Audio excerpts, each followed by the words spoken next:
जय श्री राम जी की। आज हम लोग भगवान श्री राम जी के साथ साथ चल रहे हैं पंपा नामक सरोवर के पास।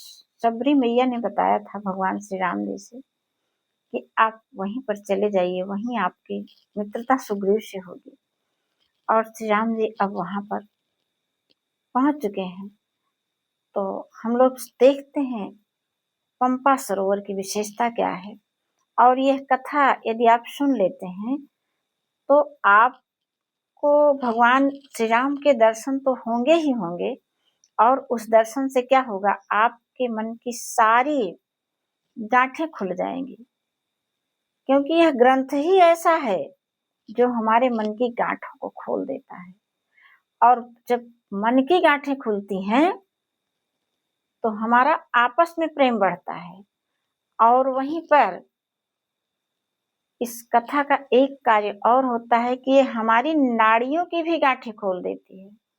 जहां जगह जगह पर प्राणवायु का आवागमन रुक जाता है, वे ग्रंथियां भी खुल जाती हैं और फिर उसमें प्राणवायु बहने लगती है। तो प्राणवायु बहने से हमारा पूरा शरीर स्वस्थ हो जाता है।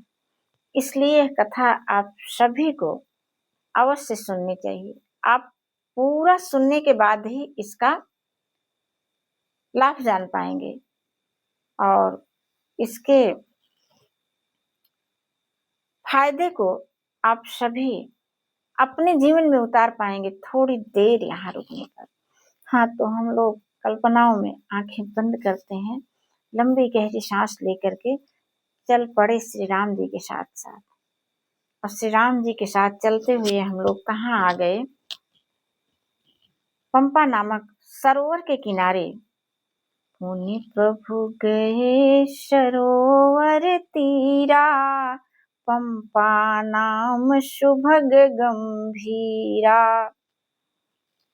संत हृदय जस निर्मल बारी, बांधे घाट मनोहर चारी। जहाँ तहाँ पियहि विविध मृग नीरा, जन उदार गृह जाचक भीरा। उसका जल संतों के हृदय जैसा निर्मल है। इसका पंपा नामक सरोवर का जल संतों के जैसा निर्मल है।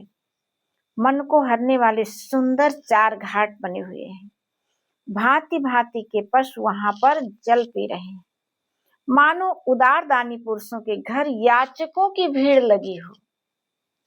अब जो है देखना यह है कि यह हम सब अपने आप को किस लाइन में रखते हैं, मांगने वाले की या देने वाले।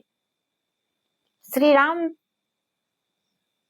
के नाम का जप, श्री रामचरितमानस पाठ, ये हमको बनाता है उदार, देने वाला। जिसका हृदय उदार होता है वही देने वाला बनता है। और फिर क्या देगा इससे नहीं मतलब है, आपके मन में देने की इच्छा तो आए। आपके पास भौतिक संपदाएं सब भरी हैं, इसकी पहचान तो आपको रामचरितमानस पाठ ही कराएगा ना। जहाँ तहाँ पियहि विविधि मृग नीरा, जन उदार गृह जाचक भीरा। अब यह प्रसंग हमको सिखाता है कि हमारा मन उदार हो, सबको देने की भावना हमारे अंदर आए। क्यों ना प्रेम भरा आशीर्वाद, सबके सुख की कामना, इससे बड़ा धन और तो कुछ होता ही नहीं है।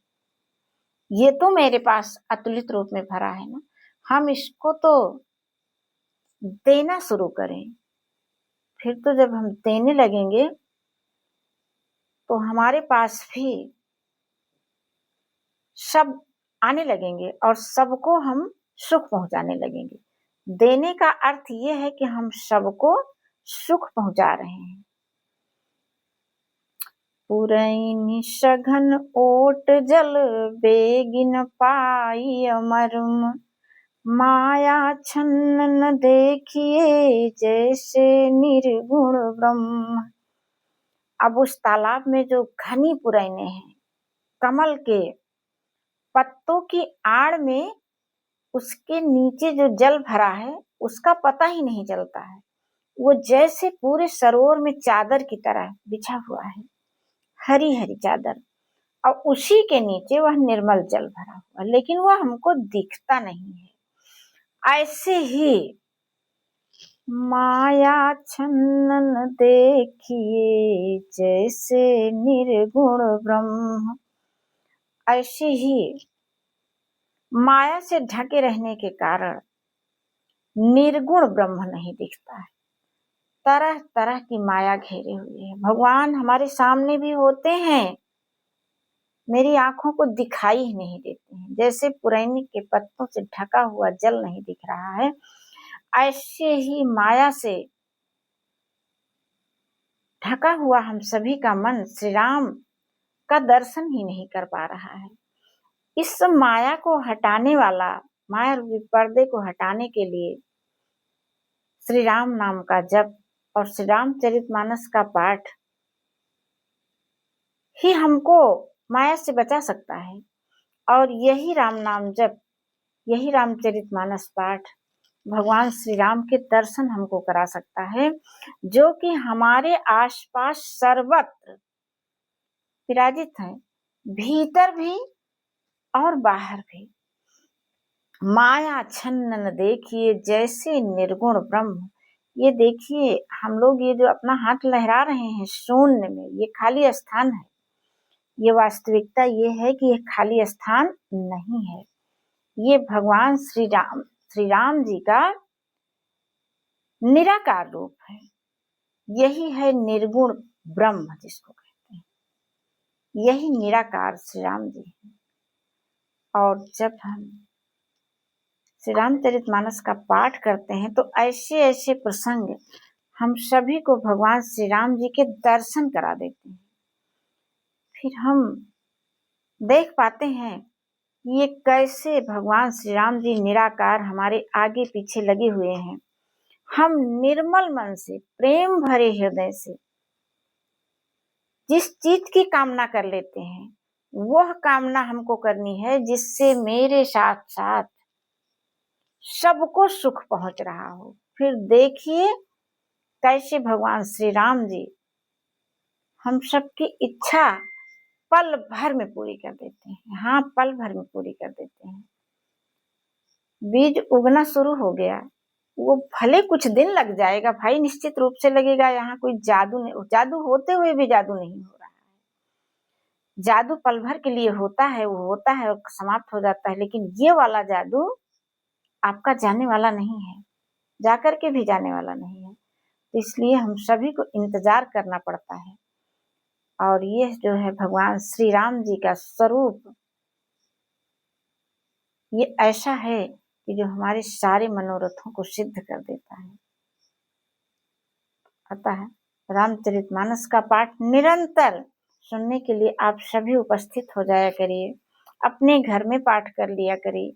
यही हमको भगवान श्री राम के निराकार स्वरूप का को साकार स्वरूप में बदल करके उनके दर्शन करा देता है। जय श्री राम जी।